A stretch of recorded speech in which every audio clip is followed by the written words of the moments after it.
welcome back. More now on the fallout from our top story. The Trump administration confirming a stunning leak of secret military battle plans in a Signal group chat. I want to bring in now the former national security advisor in President Trump's first term, John Bolton. Ambassador Bolton, thanks very much for being on the show. Glad to be with you. So let's just start with this. What was your reaction to learning about these secret plans being communicated in this Signal group chat?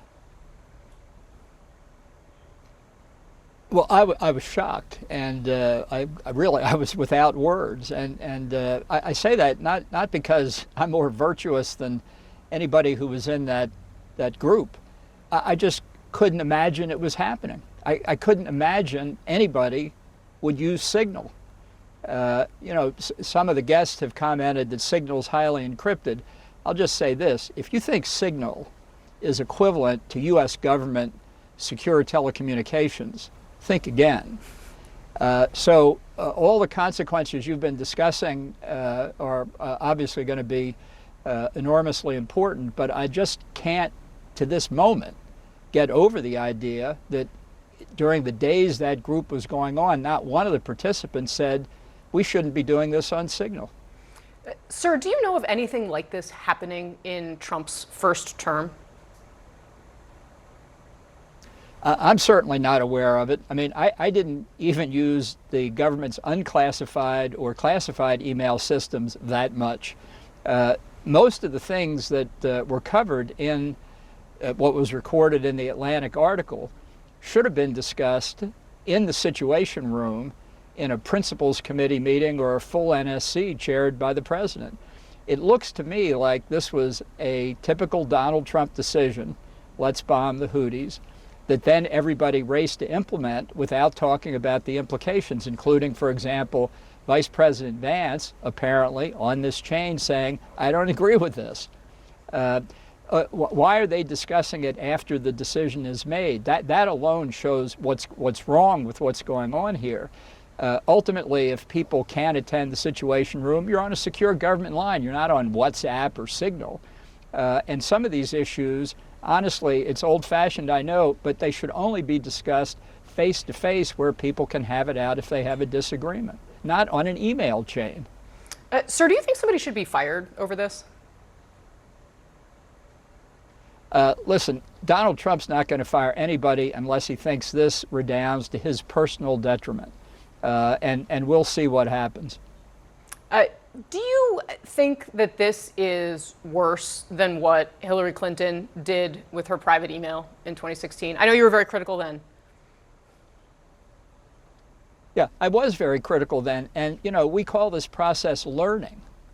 That when somebody does something like what she did, whether she deserved to be prosecuted or anything else, that goes into the memory in the body politic. How can you then turn around and conduct, let's forget the classification issue. How can you conduct official government business over a non-official channel? Maybe there's some in extremis situation when you're on Samoa or something and there aren't any official channels.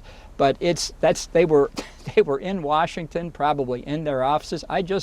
As I say, words fail me here. I cannot even imagine this happening. Sir, do you think that Trump administration officials broke the law when they had this Signal chat? I don't know enough about it, but I'll tell you this, just like Donald Trump isn't going to fire anybody, whether they deserve to be fired or not, unless he feels the heat personally, I have zero faith that this Justice Department will prosecute anybody. Zero. Mr. Ambassador, I want to play for you what President Trump so far has said about this. He was asked about it by reporters who were covering a different event with him at the White House. Let's watch. I don't know anything about it. You're telling me about it for the first time. So he says there that he's being told about it for the first time. Now, when that happened, the story had been out and in the banners on various news networks for a couple of hours. Do you buy what the president said there? No, because he sits in his dining room, or at least he did in his first term, and watched Fox mostly. Occasionally he'd tune into CNN, but maybe even MSNBC, but mostly Fox. If Fox had it on the news in the past several hours, then he knows about it for sure, or somebody like Dan Scavino would have run in and told him. But notwithstanding that, now you've got him on tape saying he's hearing about it for the first time. Now we'll see if he feels any heat. If he doesn't feel the heat, these people are golden. They're in for as long as they can stay. Sir, do you think, are you convinced that the Chinese or the Russians or any of our adversaries had access to this information as it was being communicated? Do you think it was fundamentally insecure and possibly widely disseminated? You know, I don't really know enough about what they were up to be able to comment on that. I would just say this: we have government secure communications facilities for a reason.